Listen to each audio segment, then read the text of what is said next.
Arakan রাজসভার প্রথম কবি ছিল দৌলত কাজী। উনি লিখলো সতী ময়না লোর চন্দানী কাব্যটা উনি লিখছে। তো দৌলত কাজী সম্বন্ধে আর দুই একটা ইনফরমেশন আছে কিনা আমি একটু দেখি যে আমি এর মধ্যে এক্সট্রা কোনো কিছু লিখছি কিনা। আহ, হ্যাঁ, ওই যে ওনাকে আচ্ছা সবগুলাই বলে দিছি যে লৌকিক ধারার প্রথম কবি। আর উনি হচ্ছে আদি কবি, মানে আরাকান রাজসভার আদি কবি বা প্রথম বাঙালি কবি। আরাকান রাজসভার আদি কবি এবং প্রথম বাঙালি কবি, উনি একজন বাঙালি ছিল। আর ওনাকে বলা হয় লৌকিক ধারার প্রথম কবি, যেখানে মানুষকে নিয়ে কাব্য রচনা করা হয়েছে ওইটাকে বলা হয় লৌকিক ধারা। ঠিক আছে, লৌকিক ধারার প্রথম কবি। তো এটা গেল ওনার বিষয়ে। এবার আমরা সামনের দিকে আসি। তো দৌলত কাজীর যেই কাব্যগ্রন্থ লেখছে এটার নাম হচ্ছে সতী ময়নালোর চন্দানী।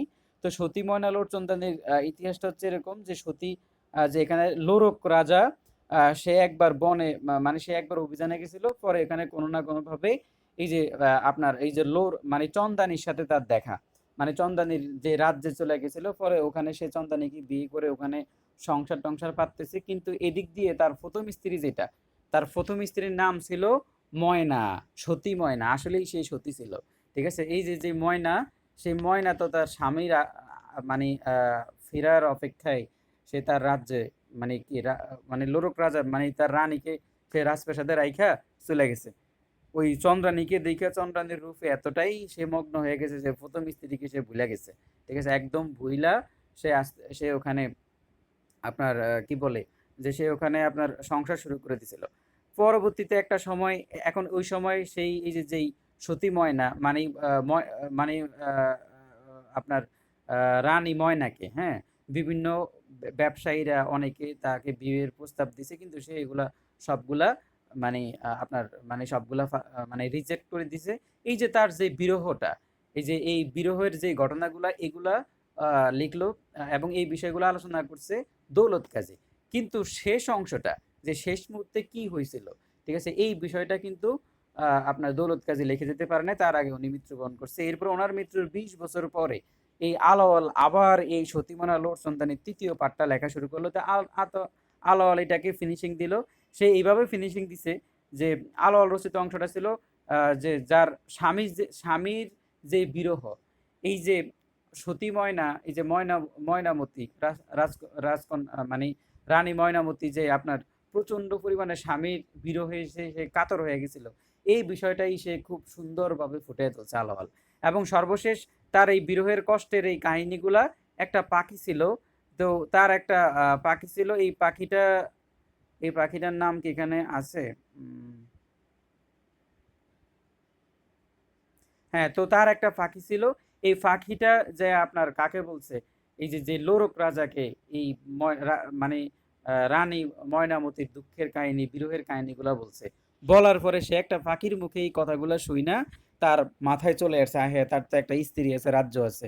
পরে সে খুব মানে কষ্ট পাইছে মনে মনে, হ্যাঁ, মর্মাহত হইল তার এই কাহিনীতে। এর পরবর্তীতে সে তার ছেলেকে রাজ সিংহাসনে বসে ওই চন্দ্রাবতী সহকারে তার রাজ্যে ফিরে আসছে। পরে তার প্রথম স্ত্রী ময়নামতির সাথে আবার তার পুনরায় মিলন হয়, যার ফলে এরপরে লোরক রাজা যখন মারা যায় তখন এই দুই রানী মানে চন্দ্রানী এবং ময়নামতি, এই দুইজনই তার সাথে সহমরণে চলে যায়, মানে চিতার মধ্যে জ্বলন্ত চিতায় চলে যায়। ঠিক আছে, এটাই ছিল ওই সময়কার কাহিনী। তো দেখেন যে আলাওয়াল বা এই যে মধ্যযুগের যে রোমান্টিকতা, যেটা যে যে এমন মানে তারা এমন ভাবে বর্ণনা করছে যে চন্দ্রানীর রূপটাকে এত বেশি পরিমাণে মোহনীয় করে বর্ণনা করছে যে লোরক রাজা সে সবকিছু ভুলে গেছে, যে তার একটা রাজ্য ছিল, সে আগে বিয়ে করছে।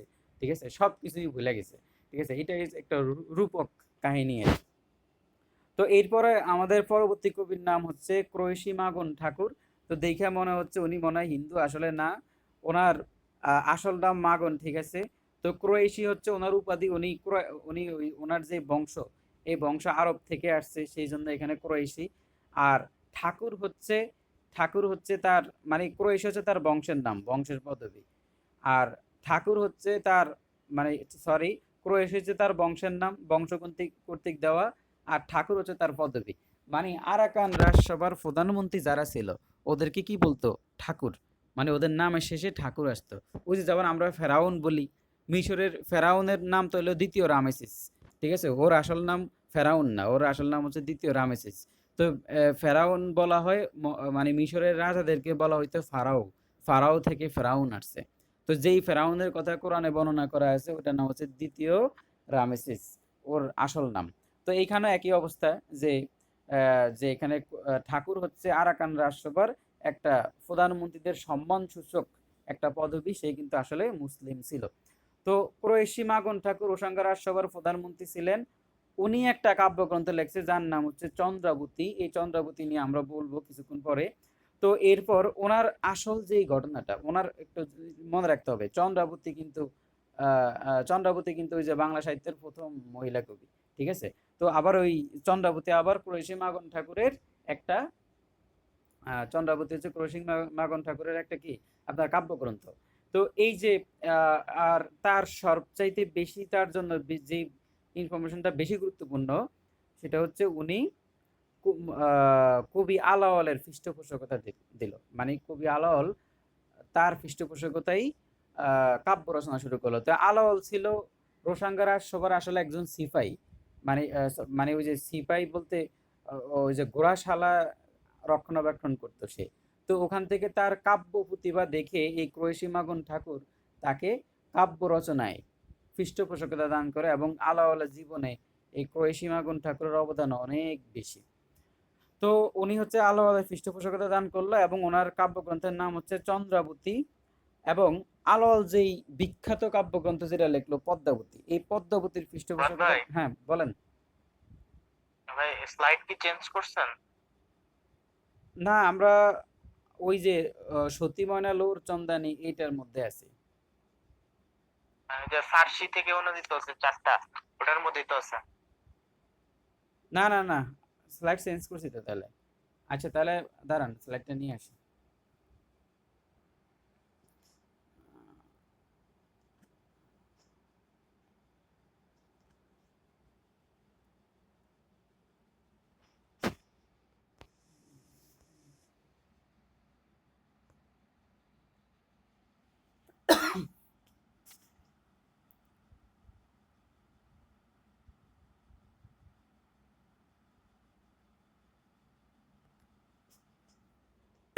এখন দেখছেন? এখন চেঞ্জ হয়েছে? জি ভাই। আচ্ছা দেখেন,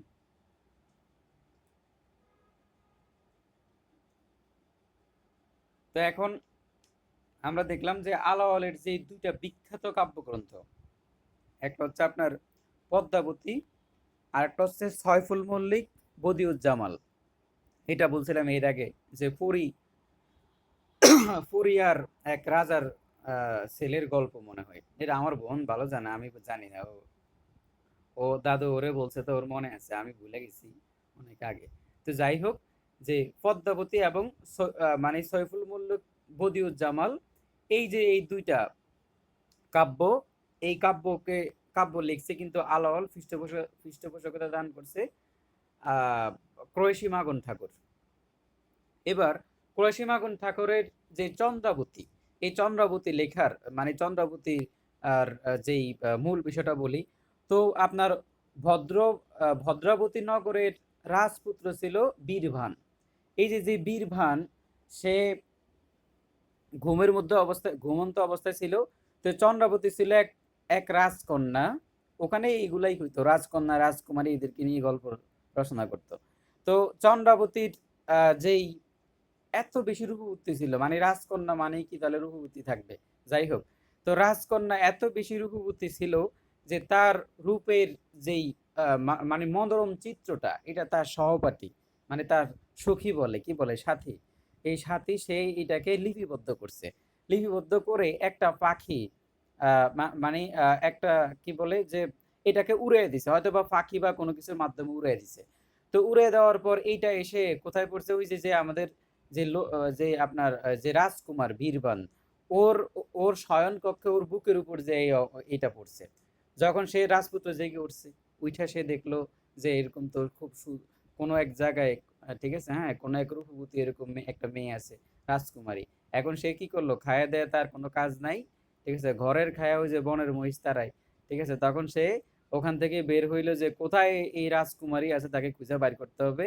সে কি করছে, আপনার বাঘ ভাল্লুক যক্ষা যা আছে সবার সাথে যুদ্ধ টুদ্ধ কইরা সে এই পদ্মাবতী চন্দ্রাবতীকে লাভ করছে, ঠিক আছে। আর আমরা তো সাধারণত পুলিশের ডরেই দৌড় মারি।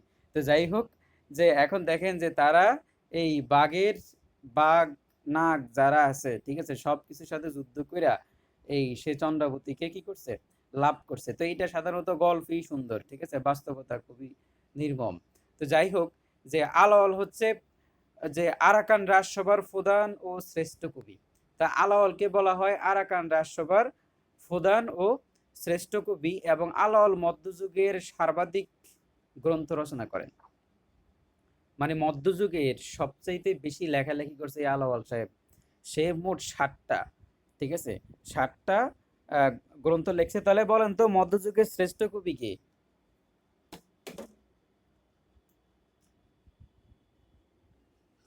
ভাইয়া আলাওল।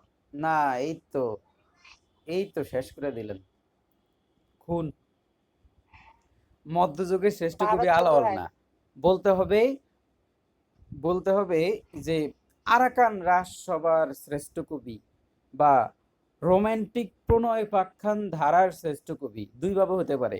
রোমান্টিক প্রণয় পাখ্যান ধারার শ্রেষ্ঠ কবি আর একটা হচ্ছে আরাকান রাজসভার শ্রেষ্ঠ কবি হচ্ছে আলাওল। কিন্তু মধ্যযুগের শ্রেষ্ঠ কবি হচ্ছে ভারতচন্দ্র রায় গুণাকর, বুঝছেন।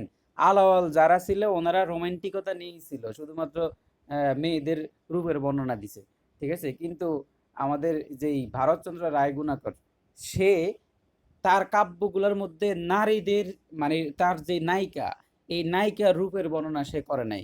সে কিন্তু সমাজ বা আরো বিভিন্ন বিষয়গুলোকে ফুটিয়ে তুলছে। এজন্য তার মধ্যে সুরের ঝংকার ছিল, তার কাব্যের মধ্যে ছন্দ ছিল, অনেক বেশি পরিমাণে আপডেট ছিল তার ইয়েগুলা। তো এই জন্য মধ্যযুগের শ্রেষ্ঠ কবি বলা হয় ভারতচন্দ্র রায়গুণাকরকে।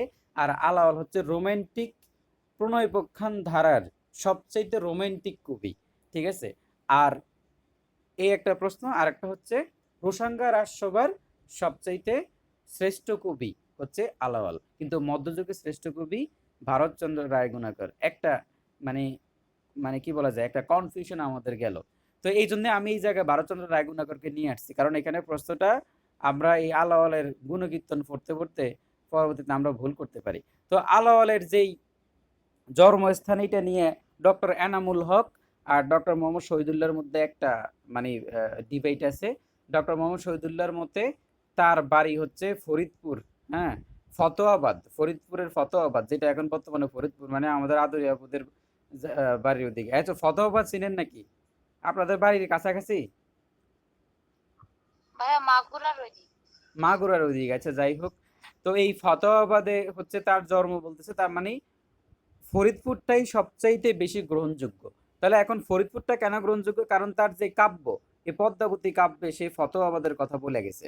তো এই জন্য তার কাব্যগ্রন্থ থেকে, তার জীবনী থেকে, কাব্যগ্রন্থে তার সম্বন্ধে যে বলা আছে সেখানে ফতোয়াবাদের কথা বলা আছে। তার মানে এই জন্য ধারণা করা হয় বা সবচাইতে ডিপেন্ডেবল জায়গা হচ্ছে আলাওয়ালের জন্মস্থান ফতোয়াবাদ। আর যদি অপশনে ফতোয়াবাদ না থাকে, মানে ফরিদপুর যদি না থাকে, তখন চট্টগ্রাম। তখন ডক্টর এনামুল হকের মতে চট্টগ্রামের হাটারী জেলার জোবরা গ্রামে তার জন্ম, ঠিক আছে। এগুলো মনে হয় এখানে লেখা আছে, লেখা থাকলে তো ভালোই, না থাকলে হ্যাঁ লেখা আছে এখানে। কিন্তু কবি তার নিজের উক্তিতে ফরিদপুরের কথাটা উনি বলল। আচ্ছা যাই হোক, এবার আমরা সামনে চলে যাই। স্লাইড চেঞ্জ হয়েছে, পদ্মাবতী কাব্য আপনাদের সামনে আসছে।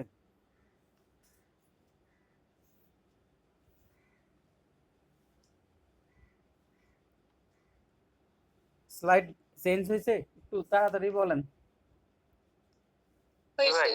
আচ্ছা, তো পদ্মাবতী কাব্য এটা লিখছে 1900 না তো 1651 সালে। 1651 সালে প্রধানমন্ত্রী ক্রোয়েশী মাগন ঠাকুরের পৃষ্ঠপোষকতায় আলাওয়াল এই কাব্যটা রচনা করেন। এবং এখানে একটা ফাঁকি ছিল যার নাম ছিল হীরামন পাখি। তো সিংহলের রাজা রত্ন সেন, উনি এই পদ্মাবতী রূপের কথা শুনছে আহ, মানে হীরামন পাখির দ্বারা। তো হীরামন পাখির দ্বারা পদ্মাবতী রূপের কথা শুনে এই রাজা আইসা, উনি তার নিজের স্ত্রী রাইখা দিয়ে আইসা এবার পদ্মাবতীকে পাওয়ার জন্য সে বিয়ে করে নিয়ে গেছে পদ্মাবতীকে। এরপর এবার এই পদ্মাবতী রূপের কথা আবার শুনছে আপনার রত্ন সেনের সাথে তার বিয়ে হয়। তো বিয়ে হওয়ার পরে রাঘব সেন, মানে এখানে এখানে আরেকটা একটু বলতেছে ওনার নামটা, রত্ন সেন,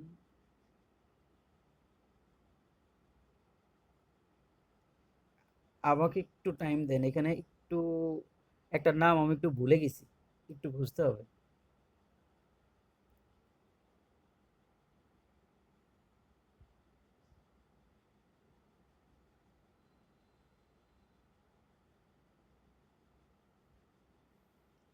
আচ্ছা, তো এখানে এই যে যে আমাদের যে রত্ন সেন, এই রত্ন সেনের একজন কর্মকর্তা, যাকে রাঘব, তার নাম হচ্ছে রাঘব সেন। এই রাঘব সেনকে সে নির্বাসিত করছে রত্ন সেন, মানে পদ্মাবতীর স্বামী। পরে সে যায় এখানে মুসলিম শাসক, দিল্লির শাসক আলাউদ্দিন খিলজি, ঠিক আছে, তার নাম হচ্ছে খুলজি বংশের শাসক আলাউদ্দিন খুলজি, আমরা সাধারণ জ্ঞানে পড়বো। তো ওই যে এখানে যে আলাউদ্দিন খলজি, এই আলাউদ্দিন খলজির কাছে যে পদ্মাবতী রূপের কথা বলে। পরে আলাউদ্দিন খলজি কি করলো, সে রত্ন সেনের সাথে যুদ্ধে না যায় তাকে বিভিন্ন প্রতারণায় তাকে আটকে ফেললো। আটকে ফেলার পরে এরপর তার মানে সে বন্দী হয়ে গেল। তো এরপর তবে প্রহরী, মানে প্রহরীর কৌশলে পরে রত্ন সেন আবার পাল্টা কৌশল করে সে ওখান থেকে বের হয়ে গেছে। তো বের হয়ে যখন আবার আসলো, তখন রাজা দেবপাল সেও আবার পদ্মাবতী রূপের কথা শুনছে। সেই শুনে আবার সেও আইসা শুরু করছে রত্ন সেন, দেখেন সুন্দরী মেয়ে বিয়ে করলে কি এক বিপদ, ঠিক আছে। যে ওখান থেকে আইসা এই যে রত্ন সেন, যে রত্ন সেন মানে এটার নাম, তার নাম ছিল রাজা দেবপাল। রাজা দেবপাল আবার পদ্মাবতী রূপের কথা শুনে আইসা রত্ন সেনের সাথে যুদ্ধ করা শুরু করে দিল। তাদের এই যুদ্ধে তাদের এই যুদ্ধে রত্ন সেন আবার জয়ী হয়েছে, কারণ সে তো প্রেমিক মানুষ, ঠিক আছে, সেই জয়ী হয়েছে। রাজদেব যেটা ছিল, আচ্ছা, রাজা দেবপাল সে মৃত্যুবরণ করলো। এখন কিন্তু এই যুদ্ধে রত্ন সেন আহত হয়ে গেছে। তখন যে আলাউদ্দিন খলজি, সে আবার রত্ন সেনকে আক্রমণ করার জন্য আসছে, সে যুদ্ধে জয়লাভ করে ফেললো। জয়লাভ করে দেখে যে কি, যে ততক্ষণে ও রত্ন সেন যেহেতু আহত অবস্থায় মৃত্যুবরণ করছে, পরে সে আসতে না আসতে পদ্মাবতী কি করলো, সেই যেহেতু সে হিন্দু, সহমরণে চলে গেল, মানে স্বামীর সাথে সে জ্বলন্ত চিলায় চিতায় উঠে গেল। এই যে একটা বিরহের বিষয়, ঠিক আছে। তো পদ্মাবতীর যে রূপটাকে, ওই যে বললাম যে ওখানে পদ্মাবতীর রূপের কথা তো দুই তিনবার তো বললামই, এত রোমান্টিক লাইন এতবার বলতে ভালো লাগে না, ঠিক আছে। তো এখানে তো বারবার ওখানে তো এইটাই হলো যে, মানে এইটাই হলো মধ্যযুগের মানে কি বলা যায়, রোমান্টিক প্রণয়পাখ্যান ধারার শ্রেষ্ঠ কাব্য হচ্ছে এই পদ্মাবতী, ঠিক আছে, যেটা মালিক মোহাম্মদ জয়সির পদুমাবত কাব্যগ্রন্থ থেকে অনুবাদ করছে মধ্যযুগের আরাকান রাজসভার শ্রেষ্ঠ কবি, কবি আলাওয়াল, বা রোমান্টিক প্রণয়পাখ্যান ধারার শ্রেষ্ঠ কবি, কবি আলাওয়াল। তো আরাকান রাজসভার কবিদের নাম একটু দেখে রাখেন, যে এখানে দৌলত কাজী, তার কাব্যগ্রন্থ হচ্ছে সতীময়না লোটচন্দানী। মর্দন একজন আছে, তার নাম, তার কাব্যগ্রন্থ হচ্ছে নসির নামা। ক্রয়সী মাগন ঠাকুরেরটা হচ্ছে আপনার আলাওয়াল সাহিত্যগুরু, উনি চন্দ্রাবতী কাব্য লেখছে। আলাওয়াল তো অনেকগুলো লেখছে, পদ্মাবতী, সয়ফুল মুলুক, বদিউজ্জামাল, তোফায়ের একটা নীতিকাব্য, সপ্তপয়কর, সিকান্দার নামা, এবং সঙ্গীত বিষয়ক আরো একটা কাব্য লেখছে। তো সব মিলে এখানে একটু দেখে রাখবেন। আর এবার হচ্ছে লোকসাহিত্য। তো লোকসাহিত্য কি, এটাই হচ্ছে মূল কথা, যে লোকসাহিত্যটা কি। তো এখন আমরা এখানে এখানে আরেকটা বিষয় আছে, একটা ইনফরমেশন আছে, যে 1935 সালে আব্দুল করিম সাহিত্য বিশারদ আরাকান রাজসভায় বাংলা সাহিত্য নামক একটা গ্রন্থ রচনা করেন। তাহলে আরাকান রাজসভায় বাংলা সাহিত্য যে গ্রন্থটা, আরাকান রাজসভা সম্বন্ধে আমরা কিভাবে জানলাম, প্রশ্ন হচ্ছে এখানে, যে আরাকান রাজসভা সম্বন্ধে আমরা কিভাবে জানলাম, এটা একটু বলে দেই। সেটা হচ্ছে 19 শতকের দিকে আমরা জানি যে ডক্টর দীনেশচন্দ্র সেনের উদ্যোগে, আশুতোষ বন্দ্যোপাধ্যায়ের পৃষ্ঠপোষকতায় আপনার মানে ওই যে পুঁথি সংগ্রহ করা হইতো বিভিন্ন অঞ্চলে যায়। কিন্তু এই যে এই পুঁথি সংগ্রহ করার প্রচেষ্টাগুলা শুরু হলেও মুসলমানরা এই সাহিত্যগুলা রচনা করাতে, এই যে আমাদের যে ডক্টর দীনেশচন্দ্র সেন, ঠিক আছে, সে এই সাহিত্যগুলাকে গুরুত্ব দেয় নাই। মানে চাইছিল যে মুসলমানদের যে সাহিত্যগুলো, এগুলো উপেক্ষিত থাকুক, যে মুসলমানরা এত সুন্দর সুন্দর জিনিস ইয়া করলো, এগুলা কেন আমরা আনবো। এই যে যেই হিন্দু মুসলমানদের মধ্যে, ঠিক আছে, এই যে হিন্দুদের এই মানে প্রতিহিংসা, ঠিক আছে, যে মুসলমানদের এই ক্রেডিটটাকে সে দিবে না, ঠিক আছে, এটার জন্য সেইটাকে স্কিপ করে চলে গেল, ঠিক আছে। তো এরপরে এই জিনিসটা উপেক্ষিত থাকছিল। এরপর এই সমস্যাটা সমাধান করছে 1935 সালে আপনার আব্দুল করিম সাহিত্য বিশারদের যে গ্রন্থ, আব্দুল করিম সাহিত্য বিশারদ, উনি আরাকান রাজসভায় বাংলা সাহিত্য নামক একটা গ্রন্থ রচনা করছে, ওখানে তিনি এই জিনিসটা ফুটে তুলছে। তার মানে দেখছেন যে ওরা কত বড় একটা জিনিস, কত বিখ্যাত একটা জিনিসকে বাদ দিয়ে দিছে, যেখানে সর্বপ্রথম মধ্যযুগের লৌকিক ধর্ম, লৌকিক যে ধর্ম, কি বলা যায়, লৌকিক সাহিত্য রচনা করছিল। এই যে আমাদের মানে এখানে আমরা তো মধ্যযুগে শুধুমাত্র দেব দেবীদেরকেই দেখি, ঠিক আছে, কিন্তু আমরা মধ্যযুগে এই যে লৌকিক বিষয়ক যে বিষয়গুলা, এগুলো আমরা এখান থেকেই পাই। তো কিন্তু এই জিনিসগুলা তারা কিন্তু স্কিপ করে চলে গেছিল। আচ্ছা, যাক, আমরা একটু দিকে যাই। তো এরপরে আমরা শুরু করব এখন আপনার লৌকিক সাহিত্য। তাহলে এখন বুঝছেন তো লৌকিক সাহিত্য জিনিসটা কি। লৌকিক সাহিত্য হচ্ছে বিভিন্ন ছড়া, গান এবং লৌকিক সাহিত্যর যেই ধারা, এটা বলি যে লৌকিক সাহিত্য হচ্ছে মানুষের মুখে মুখে, আবহমান কাল থেকে মানুষ মুখে মুখে যে সকল ছড়া, গান এগুলো রচনা করছে, ওগুলোকে বলা হয় লৌকিক সাহিত্য। যেমন এইবার তো লৌকিক কবি কারা, বুঝছেন। লৌকিক কবি হচ্ছে যে বয়াতি বলে না, দেখেন না, যে বিভিন্ন জায়গায় গান টান বলে, ঢোল টোল নিয়ে নাচে, এরকম কি একটা বয়াতি আছে তো বাংলাদেশে, ও বিভিন্ন রং বেরঙের পোশাক টোশাক পরে, এর নাম ভুলে গেছি। কারো মনে আছে ওই যে শেখ হাসিনার কাছেও যাইতো টাইতো আগে, গাজী পাম্পের ইয়া দিত, কি বলে, গাজী পাম্পের একটা বিজ্ঞাপন দিত, ও বিভিন্ন রং বেরঙের মহিলাদের মতো পোশাক টোশাক পইরা ও বাউলের মতো, বয়াতি বলে আর কি। তো ওর নাম, তো এটা হচ্ছে মানে লৌকিক কবি। তো এই লৌকিক কবিদেরকে বাংলা ভাষায় বলা হইতো আপনার বয়াতি। তো লৌকিক সাহিত্যকে কি বলা হয় জানেন? শেখর সন্ধানী সাহিত্য। লৌকিক সাহিত্য হচ্ছে আমাদের বাঙালিদের শেকর। আমরা শুরুতেই বলছিলাম একদম শুরুর দিকে যে বাংলা সাহিত্য ছিল অবহেলিত। মানে হিন্দুরা মানে কি বলে, হিন্দুরা যারা বা আমাদের মানে ওই যে বাংলা ভাষায় সাহিত্য রচনাটাকে একটা নেগেটিভিটি ছিল। বেশিরভাগ সংস্কৃত ভাষায় সাহিত্য রচনা হইতো। মুসলমানরা আসার পরে সবাই আরবি ফার্সির দিকে বেশি গেছে, কিন্তু সাধারণ মানুষের মুখের ভাষাই বাংলা, এই বাংলা নিয়ে সাহিত্য খুব একটা রচনা হয় নাই। কিন্তু এই যে বাংলা নিয়ে যে সকল, তো তাহলে বাংলা নিয়ে সাহিত্য কারা রচনা করতো? এই বয়াতিরা, মানে লৌকিক কবিরা, ঠিক আছে। ওরা এগুলা মুখে মুখে বলতো, মুখে মুখে বলতে বলতে সবার এগুলো মুখস্থ হয়ে গেছে। মুখস্থ হইতে হইতে এগুলা ছড়া হইছে, প্রবাদ হইছে, কাব্য হইছে, কবিতা হইছে। তো এই সবগুলাকে বলা হয় লোকসাহিত্য। তো লোকসাহিত্যকে এই জন্যই বলা হয় শেকড় সন্ধানী সাহিত্য, যেটা এখন সাধারণ মানুষের মাধ্যমে যে সাহিত্যটা আছে। আমরা কি এখন সংস্কৃত সাহিত্য পড়ি? আমরা তো সব সাধারণ মানুষের সাহিত্যটা পড়ি। তো দেখেন যে ছড়া, প্রবাদ এবং ধাঁধা, ছড়া, প্রবাদ এবং ধারা, এগুলো হচ্ছে লৌকিক সাহিত্যের প্রাচীনতম সৃষ্টি। আপনাকে যদি বলে লৌকিক সাহিত্যের প্রাচীনতম সৃষ্টি কি, ছড়া, প্রবাদ আর একটা হচ্ছে ধারা। তো এগুলার এবার এই লৌকিক সাহিত্যগুলাকে বলা হয়েছে হারামণি। মানে কে বলছে? কবি রবীন্দ্রনাথ ঠাকুর। রবীন্দ্রনাথ ঠাকুর বলছে এই লৌকিক সাহিত্যগুলোকে বলা হয়েছে হারামণি। এই যে লৌকিক সাহিত্য বা প্রাচীন লোকগীতি, এই হারামণিগুলার একটা সম্পাদক, মানে একজন সম্পাদক আছে, যে এগুলা সবগুলাকে গুছাইয়া মানে প্রচার করছে। তার নাম হচ্ছে যেই প্রাচীন লোকগীতি, মানে হারামণি তথা প্রাচীন লোকগীতির সম্পাদক হচ্ছে মোহাম্মদ মনসুর উদ্দিন। এটা স্লাইডে নাই, আজকে স্লাইডের বাইরে অনেক কিছু বলতেছি, যে মোহাম্মদ মনসুর উদ্দিন হচ্ছে হারামণির সম্পাদক, যে সম্পাদনা করছে। আর হারামণি নামটা দিছে কে? কবি রবীন্দ্রনাথ ঠাকুর। এবার হচ্ছে গীতিকা বা গীতিকা জিনিসটা কি। দেখেন, গীতিকা হচ্ছে এক শ্রেণীর কাহিনীমূলক লৌকিক গীতি। আপনার কথাটা আপনি যদি হালকা একটু গানের সুরে বলেন, এটাই হচ্ছে গীতিকা। আপনি যখন গানের সুরে কথাটা বলবেন, তখন সেটাকে হালকা, মানে বেশি সুর না, হালকা সুর দিয়ে যে গানের সুরে কথাটা বলে, এটাকে বলা হয় গীতিকা। তো গীতিকাকে ইংরেজিতে বলে যে কি, ব্যালাড বলে।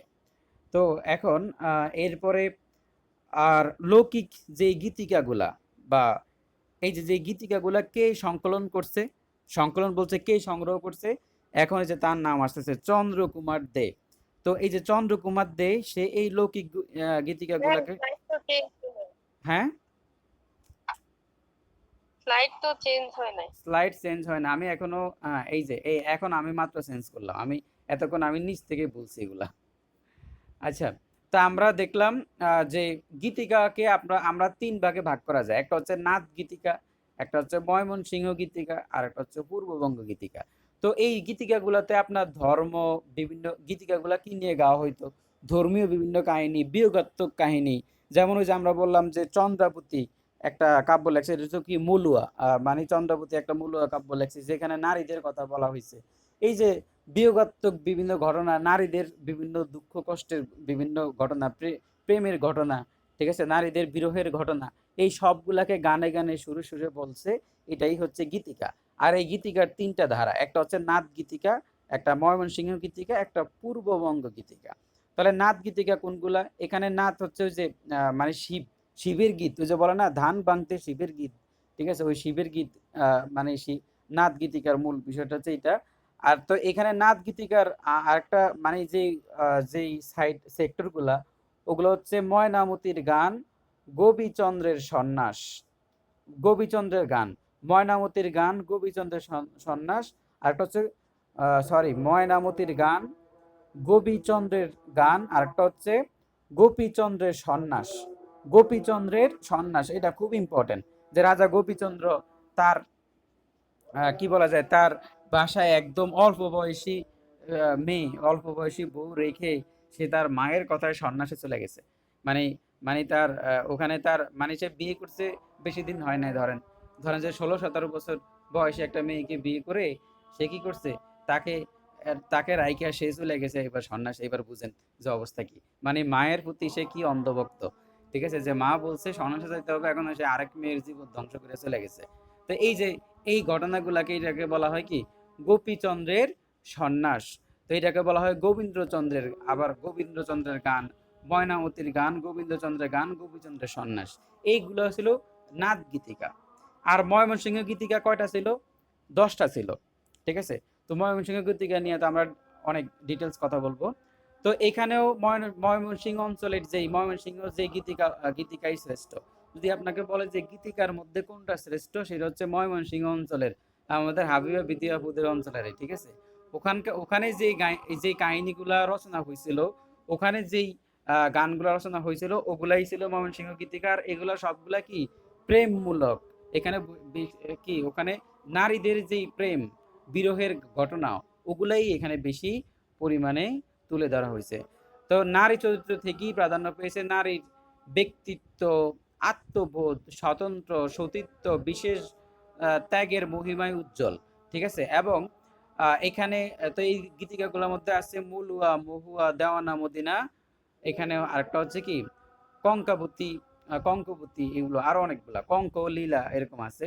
তো এখানে মনে রাখতে হবে দস্যু, দস্যু কেনারামের পালা। দস্যু কেনারামের পালা কে লেখছে? চন্দ্রাবতী। চন্দ্রাবতী একটা পালা লেখছে যার নাম হচ্ছে দস্যু কেনারামের পালা। এইটাই শুধুমাত্র প্রেম ছাড়া, আর বাকি সবগুলা 9টাই প্রেম নিয়ে। ময়মনসিংহ গীতিকার মোট 10টা গীতিকা, এর মধ্যে দস্যু কেনারামের পালা যেটা, এটা ডাকাতের কাহিনী নিয়ে, আর বাকিগুলা সবগুলা প্রেম, নারী, এগুলা নিয়ে। এবার পূর্ববঙ্গ গীতিকা। ভাইয়া দেওয়ান ভাবনা, হ্যাঁ, এটা দেওয়ান ভাবনা যেটা, এটা তো চন্দ্রবতী লিখছে, জগরুত দেখলাম।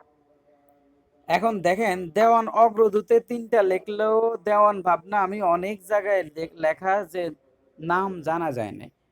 দেওয়ান ভাবনা নিয়ে কনফিউশন আছে।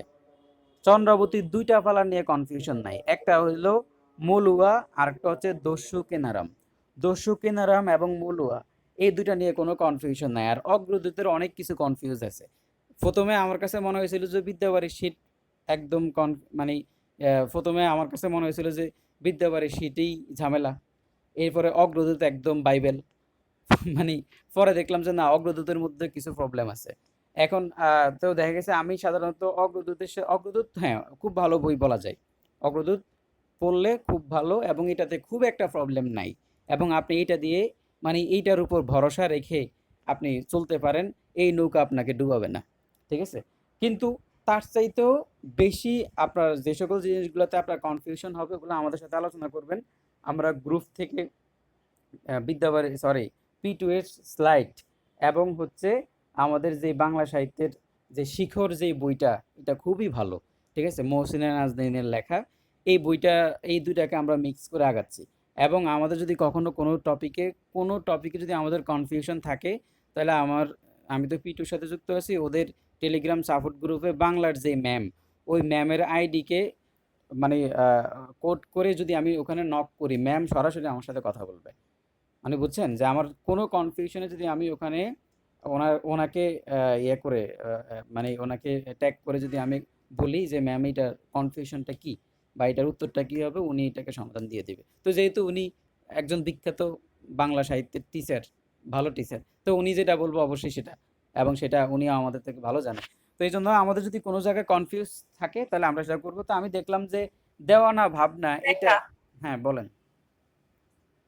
আর ওই দিন গ্রুপে মনে হয় এটা পোস্ট করছিলাম, ওই যে বাংলা সাহিত্যের যে আদি কবি, হ্যাঁ, এটা ওই যে এসালাম স্যারের ক্লাসে স্যার বলছিল মিননাথ বা মৎস্যেন্দ্রনাথ নাকি অনেক কেন, তো এটা নিয়ে একটু কনফিউশন এখন আছে। এখন মিননাথ না, মিন- এখানে মিননাথ না মৎস্যেন্দ্রনাথ, এটা দেখেন বাংলা সাহিত্যের আদি কবি কে, এইটা হিসেবে আপনাকে জানতে চাইছে লুইপা। এখন দেখেন, নাথ সাহিত্য নিয়ে যদি আমরা বলি যে নাথ ধর্মের আদিগুরু হচ্ছে শিব, মানে মানে আদি গুরুকে শিব, আর নাথ ধর্মের প্রচারটা করছে মিননাথ।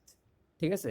তো এখন মিননাথ যে কবি ছিল বা সে এখানে কাব্য রচনা করছে, এই বিষয়গুলো নিয়ে আসলে আসে নাই। আর আমি এস আলম স্যারের প্রতি সম্মান রেখেও বলতেছি, উনি বাংলা অনেক বছর ধরে পড়ায়। এখন ওনার যে জিনিসটা আমার কাছে ভালো লাগে না ওনার, সেটা হচ্ছে উনি অনেক অপ্রয়োজনীয় তথ্য দেয়।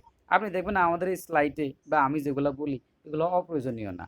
ওনার ক্লাসগুলা, উনি অনেক কিছু জানে, আমি ওনাকে রেসপেক্ট করি এবং ঠিক আছে, কিন্তু ওনার এই অপ্রয়োজনীয় ভাইয়া তথ্যগুলা আমি একটা বিরক্ত লাগে। হ্যাঁ, ভাইয়া আমার হচ্ছে হলো গত বছরের P2 এর একটা স্লাইডে আমি এই প্রশ্নের উত্তরটা হচ্ছে আমি পাইছিলাম, এই যে বিথি আপু যে এই প্রশ্নটা হ্যাঁ, করলেন, ওখানে হ্যাঁ কি দেওয়া ছিল? হ্যাঁ ওইখানে খুব সুন্দর করে বলে দিয়া, যদি প্রশ্নটা এমন আসে চর্যাপদের প্রথম বাঙালি কবিকে, তাহলে ওইখানে উত্তরটা দেওয়া ছিল মিন্নাত, তার কোনো পদ পাওয়া যায়নি। আর যদি এমন থাকে চর্যাপদের বাঙালি কবিকে, মানে বাঙালি আদি কবি, তো তখন লুইপা। হচ্ছে আসবে লুই পাস। হুম। হ্যাঁ এখন হ্যাঁ, দেখেন, এখন যদি দেখেন। শুধু এরকম হয় হুম, প্রথম বাঙালি কবি, তখন তার উত্তর মিন্নাত। প্রথম বাঙালি কবি তখন উত্তর মিন্নাত দিছে এরকম। হ্যাঁ, এখন হ্যাঁ P2 এর একটা আচ্ছা সেটা হইতে পারে। এখন আমার কাছে এখন পর্যন্ত যে স্লাইডগুলো আছে বা যেগুলো আমি দেখতেছি, এগুলো তো শুরুর দিকে স্লাইড, এগুলাতে আমি এখনো পাই নাই।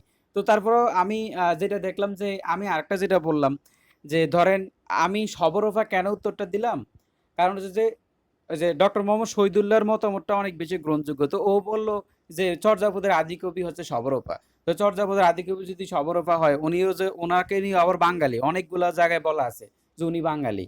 ঠিক আছে? তো ওনাকে আবার চর্যাপদের যদি আদিকবি বলেন, শহীদুল্লাহর মতো যদি আপনাকে বলে যে মানে বাংলা সাহিত্যের আদিকবিকে, আপনি অনেকগুলা প্রশ্ন দেখবেন লুইফার নামটা আছে, অনেকগুলা প্রশ্ন অপশনে ডাইরেক্ট লুইফাই আছে। এখন যদি দেখেন যে লুইফা নাই, ওখানে ডক্টর মোহাম্মদ শহীদুল্লাহ কথা বলছে, তখন আপনি সবরফা দিবেন। আর আমি এটাই বলতেছি যে যদি বলে যে ডক্টর মোহাম্মদ শহীদুল্লাহর মতো বাংলা সাহিত্যের আদিকবিকে, তখন সবরফা। ঠিক আছে? আর বাংলা সাহিত্যের আদিকবিকে তখন বিভিন্ন অপশনে লুইফাই থাকে। এখন মিন্নাতের যে বিষয়টা, এটা এখন পর্যন্ত কোনো পরীক্ষায় বা আপনি জানি না আপনারা পাইছেন কিনা, আমি কখনো পাই নাই। ঠিক আছে? যে এরকম কোনো প্রশ্ন আমি এখন পর্যন্ত পাই নাই। এখন এটা নিয়ে যদি হয়, যদি মিন্নাত অপশনে থাকে, তো এইখানে আমাদের বাংলা ম্যাডামের একটা ভালো যেই পরামর্শ সেটা আমি বলি, যে উনি বলে যে দেখবেন যে দেখবা যে তোমরা যে পোলাপান এই প্রথম কবি কে কবি এগুলা নিয়ে এত বেশি কনফিউজড হয় এবং এত বেশি ডিপ এগুলা নিয়ে চিন্তা করে গবেষণা করতে করতে আসল পড়াগুলা পড়ে না। এটা একটা ফ্যাক্ট। দেখবেন যে আমাদের শুধুমাত্র এই টপিক না, অনেকগুলা টপিকে এরকম কনফিউজ অনেক কিছু থাকবে। আপনি যখন বিসিএস পরীক্ষা দিবেন দেখবেন এরকম একটাও আসে নাই। এই যে এখন আমি যে টপিকটা নিয়ে কথা বলতেছি, আগামী বিসিএস এটা আসবে না, আমি বলে দিলাম আসবে না। আপনি প্রশ্নের পরে দেখিয়েন যে আসলেই আসে নাই। বুঝছেন? এই ধরনের কনফিউশনগুলো ওরা এড়ায় চলে। বুঝছেন? এবং কনফিউশন যদি এখান থেকে প্রশ্ন হয়, তখন দেখবেন মিন্নাতের নামটা থাকবে না, ওই লুইপারটাই দেয়। শোনেন, আমি বলি যে বিসিএস এর পড়াটা হচ্ছে সমুদ্র। যারা প্রশ্ন করে ওরা আপনাকে কনফিউজ করার জন্য বেশি চেষ্টা করে না। আর কোনোটা যদি কনফিউজ হয় তাহলে সেটা কেউই দেখাবে না। ওখানে লুইফার নাম না থাকে যদি অন্য কিছু থাকে, যদি কনফিউজড করার চেষ্টা করে, বাংলাদেশের কেউ দাগাবে না, আপনিও দাগাবেন না। এটা তো একটা প্রতিযোগিতামূলক পরীক্ষা। আমরা ফোকাস করব যেই পড়াগুলা নো কনফিউশন এবং যেগুলা খুবই দরকার, এগুলো আপনাকে পড়ে যাইতেই হবে, ওগুলাতে আপনি ফোকাস করেন, ফ্রিলি পাস করে যাবেন। কথা বুঝছেন? তো তাহলে আপনি বলতে পারেন যে ভাইয়া আপনি কি এক্সট্রা তথ্য দেন যে তথ্যগুলো আসবে না? না, আপনি আমার বই দেখলে দেখবেন যে আমার একটা পেজে সর্বোচ্চ গেলে 10 থেকে 12টা গোল দাগ আছে, এর বেশি নাই। আমি যখন রিভিশন দেই ওই লাল কলমগুলাই দেই, আর আশেপাশে কোনো কিছু দেখি না। ঠিক আছে? কারণ আমি জানি যে এক পেজের মধ্যে তথ্য আছে 100-র উপরে, 50টার উপরে, আমি কত তথ্য মনে রাখবো? এবং বিষয়টা তো একটা না, শুধু তো বাংলা না, আপনার অনেকগুলা সাবজেক্ট আছে। তো আপনি যখন দেখবেন এই যে আমরা এখন এত ব্যাখ্যা বিশ্লেষণ করি না, আর আমি এখন আপনাকে যা বলতেছি পরীক্ষার আগের দিন 1 সপ্তাহ আগে আপনার এর দেখবেন যে 30%ও মনে নেই। আপনি এই কমন জিনিসগুলাই ভুলে যাবেন, আনকমন তো পরের কথা। ঠিক আছে? যে এখন যা বলতেছি এগুলো খুবই কমন, আপনি এগুলাই ভুলবেন, আমি নিজেই ভুলবো, এটাই বাস্তবতা। এই ভুলার মধ্যে যা মনে থাকে সেটা দিয়ে আপনি ফিলিবাস করবেন। তো আমার অনুরোধ থাকবে যে এই বিষয়গুলো নিয়ে আপনি ভাবেন, কিন্তু কনফিউজড হয়ে এগুলা নিয়ে বিশ্লেষণ করতে করতে আসল জায়গা থেকে সরে যাবেন না। তখন দেখবেন একদম আপনিও যাবেন, ফ্রিলিও যাবে। বুঝছেন? এটা হলো আমার প্রতি আপনাদের, মানে আপনাদের প্রতি আমার পরামর্শ। এরকম কি টপিক একটা, এরকম মিনিমাম 200 টপিক আছে। এই 200 টপিককে আপনাকে কবর দিয়ে দিতে হবে, যেগুলা নিয়ে সবাই ফেসবুকে কমেন্ট সেকশনে টেলিগ্রাম গ্রুপে মারামারি করবে। আমাদের ওখানে বলে দিছিল, আমাদের ম্যাম বলছিল যে দেখবা টেলিগ্রাম গ্রুপে যেসব টপিক নিয়ে মারামারি হচ্ছে, যে সকল প্রশ্নগুলো নিয়ে আলোচনা হচ্ছে, এগুলো একটাও আসবে না। কারণ হচ্ছে যে কনফিউজ জিনিসগুলো নিয়ে সবাই টানাটানি করে। ঠিক আছে? যেটা কনফিউজড এটা দেখবেন টেলিগ্রাম গ্রুপে আছে, এটা দেখবেন ফেসবুকের মেসেঞ্জার গ্রুপে আছে, কিন্তু যেটা গুরুত্বপূর্ণ, যেটা আসে পরীক্ষায় আসার মতো প্রশ্ন, ওইটা কিন্তু দেখবেন কেউ শেয়ার করতেছে না। বুঝছেন? তো এই জন্য আমি আবার টেলিগ্রাম গ্রুপে খুব একটা অ্যাক্টিভও না। আমি এটা ফলো করে দেখছি যে কনফিউজ জিনিসগুলো নিয়ে শুধু আলোচনা করা হয়, আর মানুষ কনফিউশনে পড়ে পড়ে লাইফ ধ্বংস। তা আমরা আসলে কাজটা হচ্ছে কনফিউজড এই বিষয়টা নিয়ে। তো যাই হোক, যে মিন্নাত বা এটা নিয়ে আমি মন্তব্য করতে চাই না, কারণ আমি পুরাটা আমি এখানে শিওরও না, আমি এটা জানিও না। কিন্তু আমি শুধুমাত্র এতটুকু জানি যে এটা আমার জানার দরকার নাই। আমি ওই যে যেটুকু বললাম যে সবরপা আর লুইপার মধ্যে যে বিষয়টা, অতটুকু আপনি মনে রাখেন যে বাংলা সাহিত্যের প্রথম আদিকবি আমরা পাইছি লুইপাকে, চর্যাপদের আদিকবি লুইপা। এখন এইবার যদি বলে যে এইবার এটার মধ্যে যদি প্যাচ থাকে, আপনি স্কিপ করে চলে যান। ঠিক আছে? কারণ যেহেতু এটা নিয়ে সুনির্দিষ্ট কোনো ব্যাখ্যা নাই, বিভিন্ন বইগুলোতে ঠিকমতো বলে নাই, তাহলে আপনি ওখানে কনফিউশন একটা প্রশ্ন অ্যান্সার দেওয়ার দরকার কি? ঠিক আছে? ওইটা আপনিও দিবেন না, কেউ দিবেন না। এবং আসার সম্ভাবনা কি 0.00001%। তো ওগুলা বাদ দিয়ে আমরা আসল জিনিসগুলোতে যাই। বুঝছেন? আমি আপনাকে অ্যাটাক করতেছি না, আপনারা তো জানেন আমি অ্যাটাক না। আমি আপনাকে বুঝাচ্ছি যে আপনাকে কোন স্টাইলে বা আমাকে কোন স্টাইলে আগাইতে হবে। ঠিক আছে? সবাই যে স্টাইলে আগায়, সবাই যেদিকে জাম্প করে, আপনি ওইদিকে যেতে পারবেন না। আপনি আপনার জন্য ভালো রোড তৈরি করেন। ঠিক আছে? তো আশা করি এই বিষয়গুলো নিয়ে মাথা ঘামাবেন না। তবে হ্যাঁ, দেখেন একটু হালকা মাথায় টাথায় রাখেন যে আমরাও রাখলাম মিন্নাতের একটা অপশন আছে, সেটা অপশনের উপর নির্ভর করবে। অপশনে যদি দেই যে না লুইফাও নাই সবরও নাই, তো আমি মিন্নাত দাগিয়ে দেবো, প্রবলেম কোথায়? লুইফাও বাদ সবরও বাদ, আছে মিন্নাত, আমি মিন্নাত দাগিয়ে দেবো, এটা নিয়ে কোনো প্রবলেম নেই। এটাকে নিয়ে আপনি জটিল করবেন না, মানে এটাকে কমপ্লেক্স করে মাথার মধ্যে, এটার মধ্যে কি বলা যায়, মাথার মধ্যে নিউরন সেল সবগুলাকে ক্লোজ করে দিয়ে আপনি পড়াশোনা বাদ দিয়ে দিবেন, বা এটা নিয়ে শুধু টেনশনই করতে থাকবেন, বিষয়টা এটা করা যাবে না। তো যাই হোক, যে আমরা আগে যাই, আমি বেশি বলে ফেলছি তাই না?